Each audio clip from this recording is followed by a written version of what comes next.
Fine, good morning. Hey, yesterday I was working on the alignment of this radio and it did not go all that well.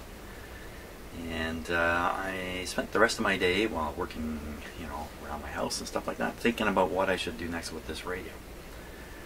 And so I think I'm going to change my tack a little bit here. The radio appears to be working pretty good, so the tuning up part may not be all that critical. And I have other issues with this radio, not the least of which is I discovered yesterday when I really looked at what has to be done to put this radio back in the cabinet. Yikes. I've got a pointer to get on the string to get the thing back in the cabinet. I've got a speaker here with a tear in it that needs to be repaired. So I decided to do these other things, including trying to put the radio back in the cabinet and leave the front end alignment alone. Chances are it's not that bad. And if it turns out, once I get the radio back together, give it a proper test on a proper antenna, that in fact it does need more attention, then I'll deal with that problem then. But I think I'm going to find out that it's actually in pretty good shape. So let me rearrange my whole setup here so I can get on with the speaker, the pointer, the cabinet, and whatever else. Oh, that's right, and the batteries. I have to arrange a battery supply inside this radio somehow. So I'm going to rearrange my shop here. Okay, so I think I'm going to start with the speaker. Maybe the first question I got to ask about the speaker is it worth fixing? There's a risk in everything. Now we've heard the speaker work. It seems to work okay. It's got this huge hole knocked in it. If I fix this hole, will that stop the speaker from working? And you might say, well, that sounds crazy at first. How could that possibly stop the speaker from working? But if I change the mechanics of the cone a little bit, and it twists or something happens to it, the voice coil, which is kind of precariously inserted in the magnet here, may alter its position a bit and start rubbing. Now, there's no rubbing right now, I'm pretty sure. What are the chances of that? They aren't all that great, frankly. I should be able to fix this without tugging in here. Now, what about just leaving it that way because it doesn't make any difference? Well, there's a reason why speakers have a cone. Obviously, it's to push the air.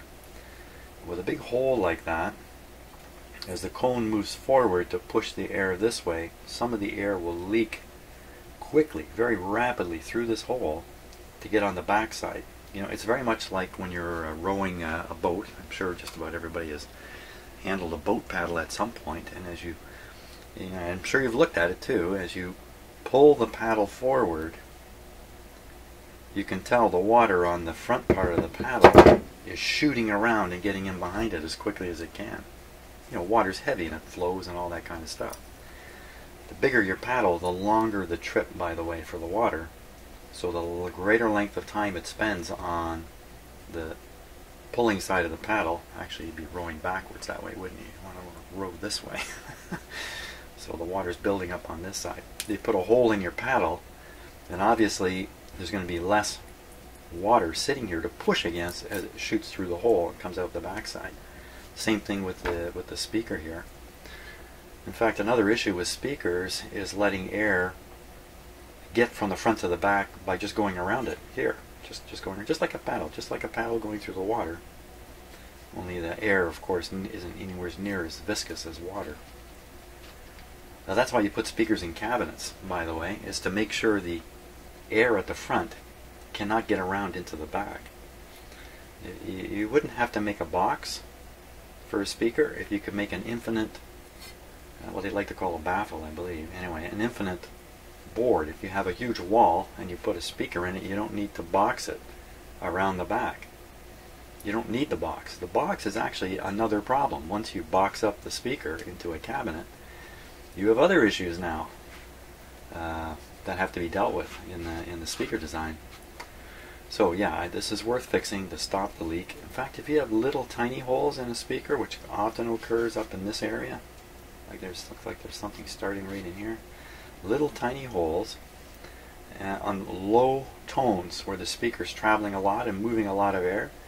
The air passing through those little holes will make a psst sort of sound, not quite like that, but you'll end up with a kind of a, I don't know what to call it, a foggy sound or a fuzzy sound coming out of the speaker because of holes. They have to be a fair size. That'd be a lot of damage for that to happen, but you just can't ignore these things. While I'm talking here, I'm looking at it and just assessing what I'm going to do. I got a piece of very strong paper towel here. This is that real strong stuff you can use again and again. What I'm going to do is I'm going to soak this in glue, lay it on here. I'm wondering if I should cut away this defective part. Cut it or try to get it to stick to the paper. Just cut a fresh hole here. It's really badly kinked right in here, or folded. There's a fold right there. Probably better to leave it there and not worry much about it. Put this on, try to squeeze it up from the back.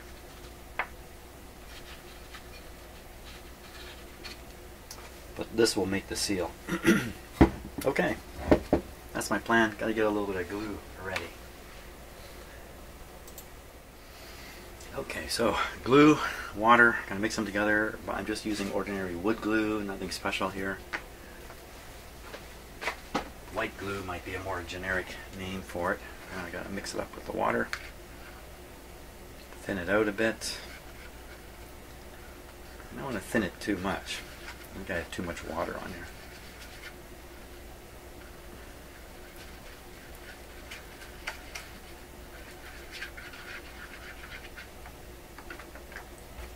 Okay.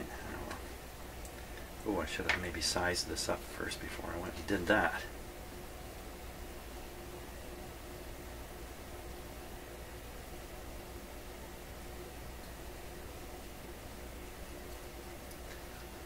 Got a little ahead of myself here.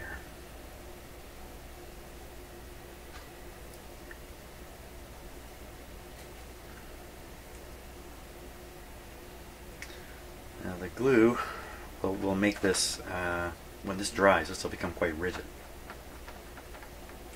And the fibers in the paper are going to help that out. I think I'm going to wet this a little bit.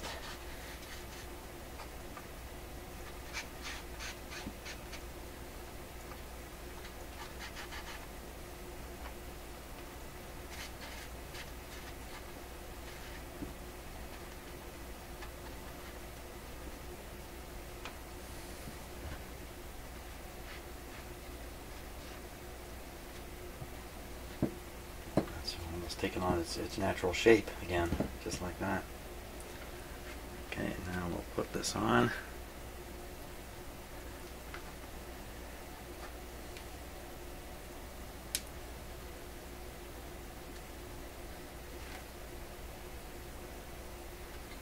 It's still a little bit too big.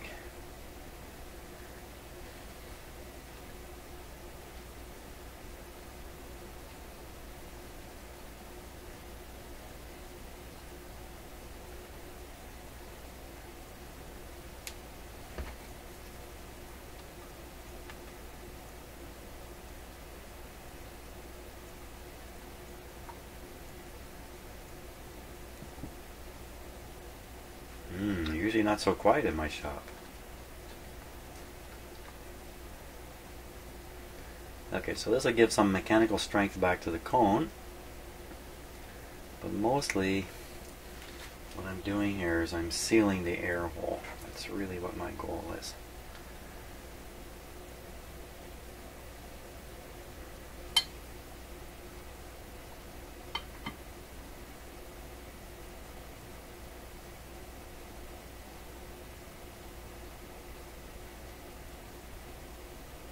Go.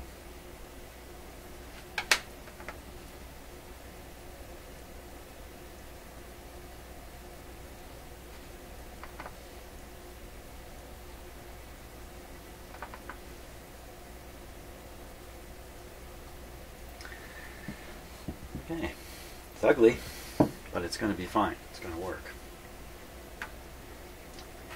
Good.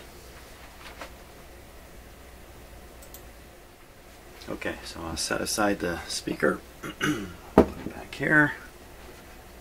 It's going to be be a couple hours or more before that's ready.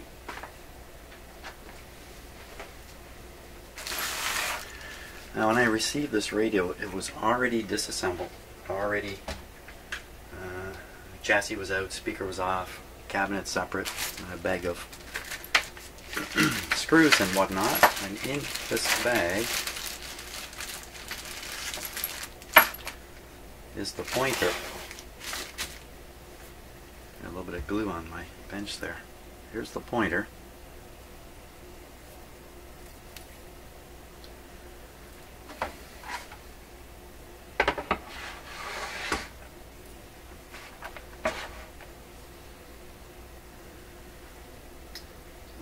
Must ride up in there like this. It's quite a distance there from the front of this plate back to the string. And the idea of the string is you kind of wind it around this piece to hold it. A little bent piece here and this corner can be used to kind of, actually it's going to be this way, isn't it? Isn't it going to look like that? Oh, maybe not. Oh, the strings are down low, so it is going to be like this. What am I talking about? So, I mean, there is a, you know what, there's a stringing diagram. Hey, a stringing diagram. Wasn't there a stringing diagram? Can't remember. Ooh, got to take a look at that. Here's the stringing diagram here. Let's see, what can we figure out from this? Better read the note here first. Gang condenser at maximum capacity. Closed. Dial drum in position shown. Is that talking about? You can see where the spring stop is and different things. Tell where this drum is. Coils of spring extended to 1.5 inch. They should be stretched around 1.5 inches. Okay, that's not helping me with the pointer at all, though.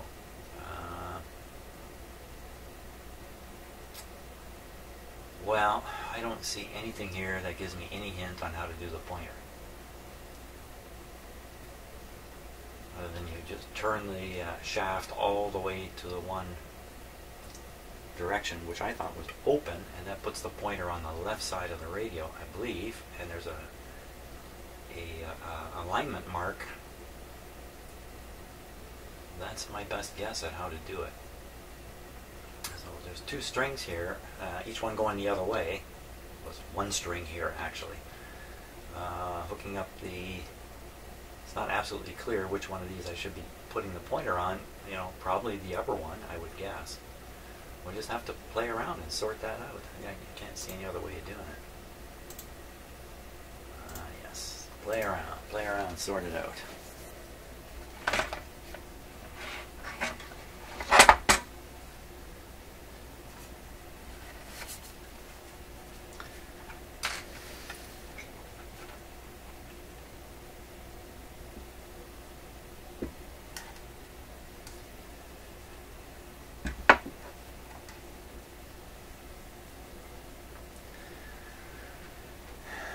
So this has to go up there like that.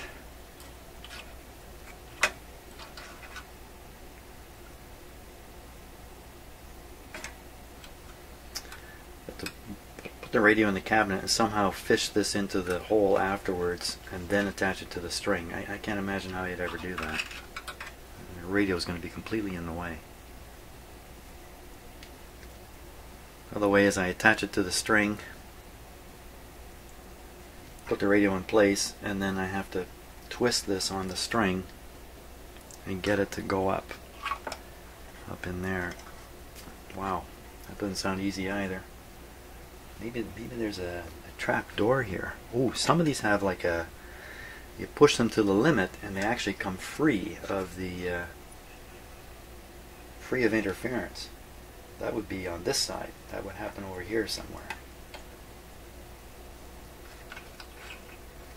No way. There's nothing.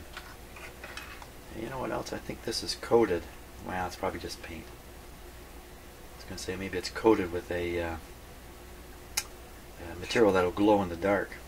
I don't think it is. Hey, how am I going to do this? I also just noticed that one of these is in place. The rest are in the bag here. Why is this one still here? These have to be the clips that hold the speaker in place. Why is this one still here? It's tight too. Don't know. I wasn't there when they took it out. So here's the slots that the chassis slides into and sits in. Guess it'll be these little flangey areas. Here's some rubber mounting parts here actually that'll kind of lock it into that groove.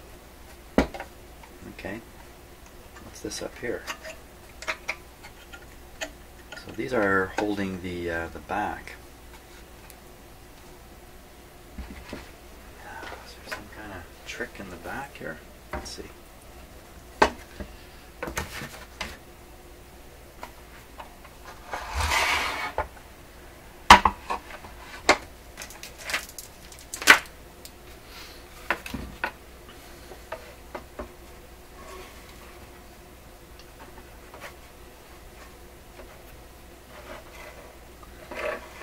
Well, you can put the whole radio in place without the back, of course. That leaves the bottom open the whole time you're doing this. Does that mean you can get your fingers up in here somehow? Push the radio part way in until the string is close enough. Get your fingers up in behind here. Fiddle around. I can't imagine it.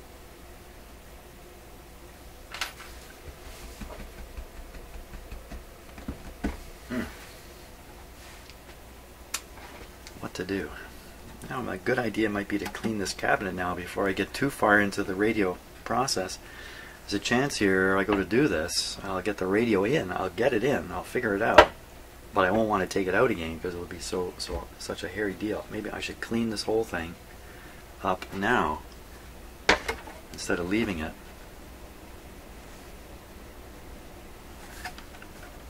So another possibility is, you know what? This front panel might come off. I think these are screws here. This whole front grill might come off. Let's check that out. Maybe that's the salvation.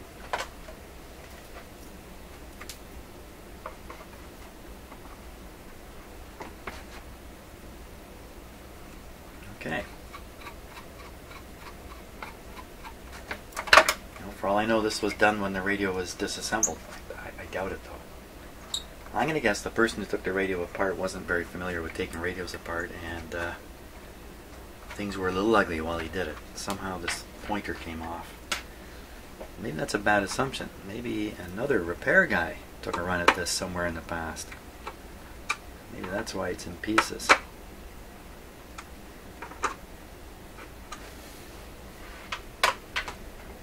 Don't know.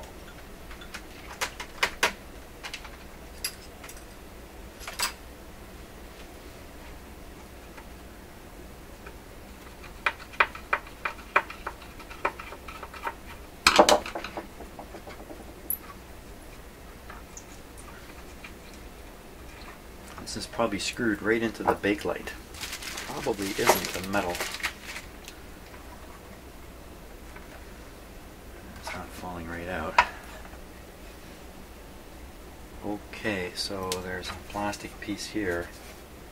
I need to make the top come off. Oh, there it goes. There it goes. Ah, just like that. Be able to clean this really nicely now. Feels like something's broken here. Oh, it's broken right there. Oh, it's broken up here too. Oh, it's broken. Wonder what happened here. It's broken in a number of places.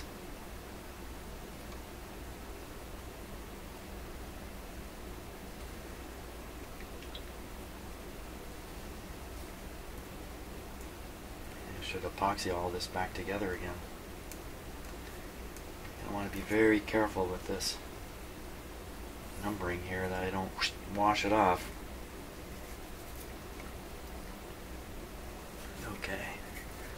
Well, I think this solves the string problem. Well, does it? Does it really solve the string problem? how to put the pointer on the string. It's still way up in behind here.